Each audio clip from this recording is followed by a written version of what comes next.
Estamos em 2021, primeiro centenário da morte de Dom Paulo Álbera, segundo sucessor de Dom Bosco. Estamos aqui com Paulo Vasqueto, um salesiano irmão que nos ajudará a nos aproximarmos de sua vida e de sua obra.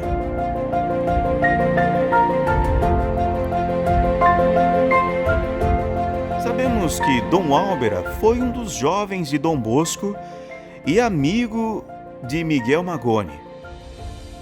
Quais são os pontos mais importantes da sua vida?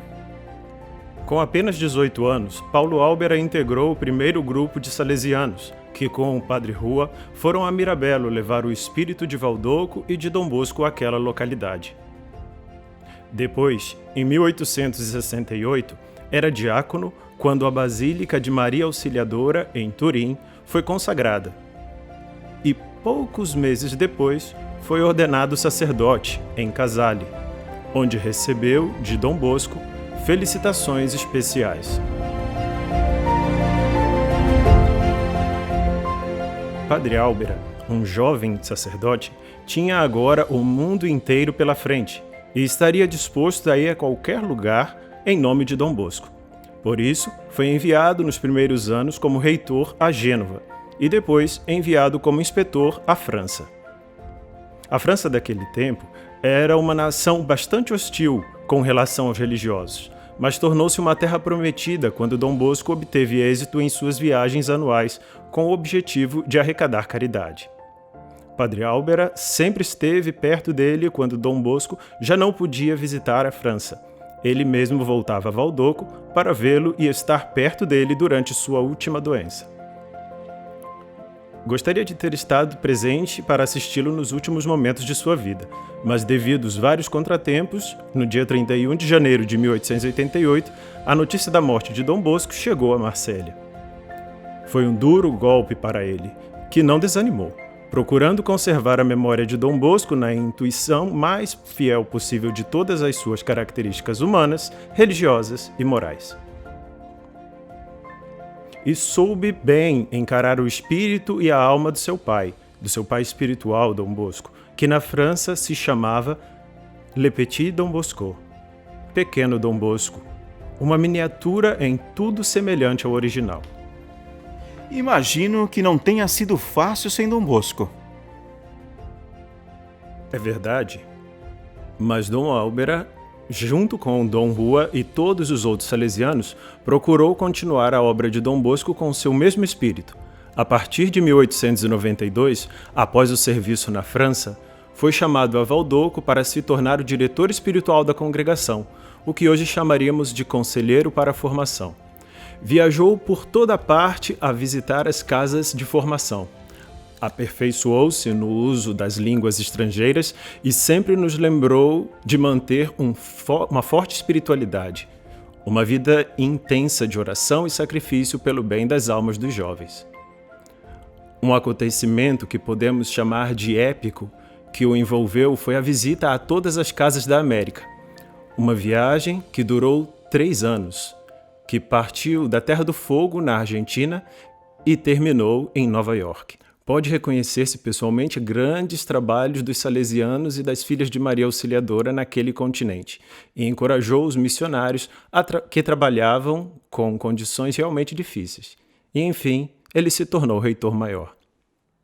Podemos dizer que foi o sucessor mais natural do Padre Rua?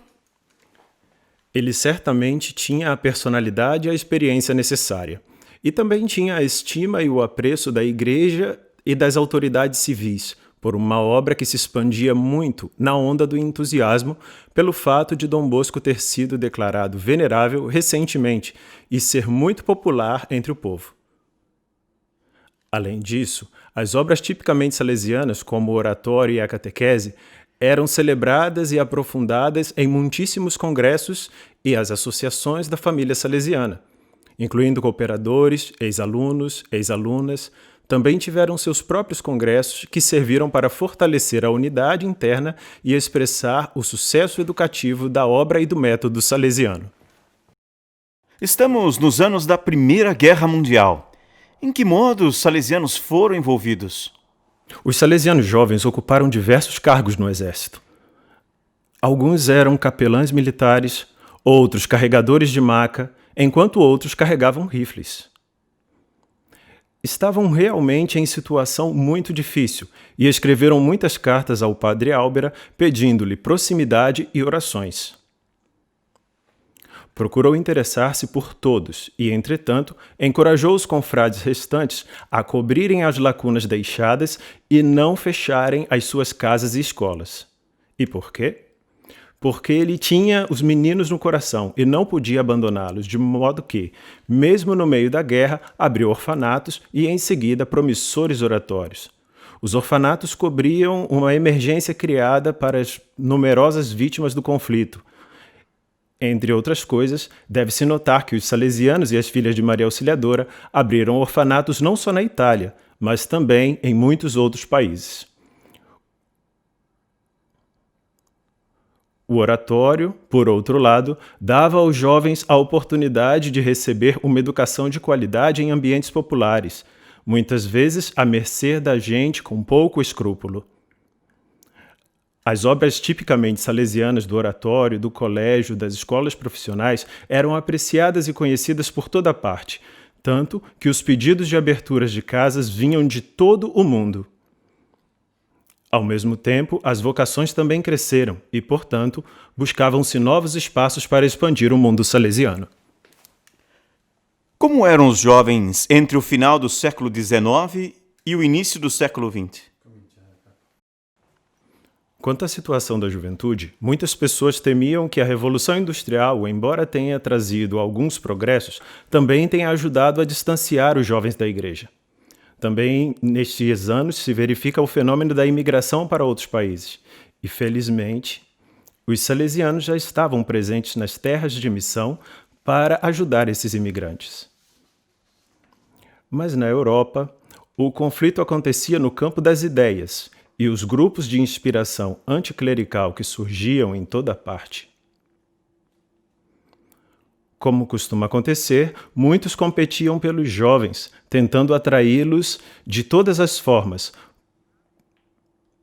Por isso, esta sábia proposta de tempo livre entre os esportes, o teatro, a música e até o cinema, que foi o oratório no início dos anos de 1900, é uma qualificação profissional que pudesse ajudar a adquirir nas escolas chamadas de artes e ofícios, tiveram sucesso e muitos jovens encontraram nas obras salesianas as linhas de orientação para o futuro.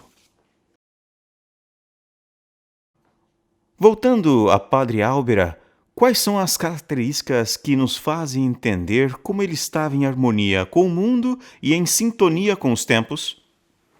Padre Álbera viu o mundo viajando de barco, a cavalo, de carruagem, de trem e até de carro. Ele se preparava para as visitas lendo muito e também praticando línguas estrangeiras. Seu francês era muito bom, e seu diário espiritual, mesmo no período após sua estada na França, era em francês. Depois, ele percebeu a importância da língua inglesa e começou a estudá-la. E ele tinha quase 60 anos. Os diários espirituais de 1902 a 1910 não estão em um inglês muito perfeito, mas certamente apreciável. Quanto a estar em sintonia com os tempos, creio que Padre Álbera procurou dar ao oratório uma dimensão muito moderna.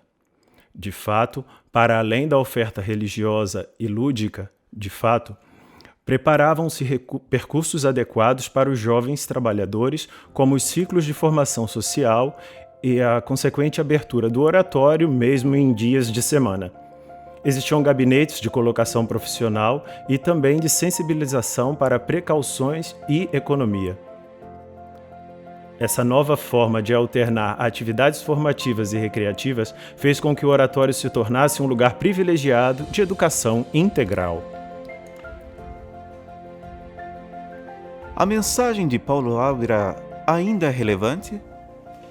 Padre Álbera ficava dividido, um pouco entre, como todos nós, entre vontade de fazer mais e melhor e as dificuldades de comunicação e de relacionamento com os outros. Lemos suas angústias em seu diário interior e ainda nas cartas que escrevia, por exemplo, durante a viagem à América. Em alguns países, encontrou situações muito difíceis, mas apesar de tudo, apreciava o trabalho dos irmãos que podiam ser um pouco imprudentes, mas tinham um grande coração apostólico. Mais do que censurar, gostava de encorajar e, mais do que teoria, gostava de dar um exemplo concreto. Obrigado, Paulo, pelo caminho feito com Dom Álvera. Nesse momento, gostaríamos de convidar todos a Valdoco para visitar uma exposição sobre Dom Álvera intitulada Padre Álvera, O Mundo nos Olhos, que será inaugurada no dia 15 de janeiro e depois de algumas semanas estará disponível online.